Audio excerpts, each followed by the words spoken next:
ఈరోజు నీకు సమాధానం రావాలంటే, నీలో నెమ్మది రావాలంటే, నీలో ప్రశాంతత ఉండాలంటే, నీలో దేవుని ఆశీర్వాదం రావాలంటే, నీవు దేవునికి ఇష్టరాలుగా జీవించాలి. మరి దేవునికి ఇష్టరాలుగా ఎవరు జీవించారంటే దేవుడే సాక్ష్యం ఇస్తున్నాడు. దావీదు రాజు. ఎందుకు దావీదు రాజు ఇష్టడుగా ఉన్నాడంటే దేవుని ఉద్దేశాలు నెరవేర్చాడు. ఈరోజు నువ్వు దేవుని ఉద్దేశాలు నెరవేర్చాలి. Praise lord. మనమందరము దేవునికి ఇష్టడుగా ఉండడానికి దేవుని యొక్క ఉద్దేశాలను నెరవేర్చుదుముగాక.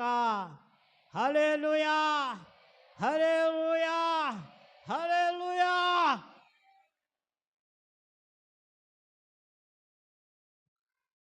అవును దేవుని బిడ్డ, మనమందరం ఈ రోజు నుంచి యేసుకి ఇష్టలుగా జీవించాలి. అనగా ఆయన ఉద్దేశాలు నెరవేర్చువారుగా జీవించాలి.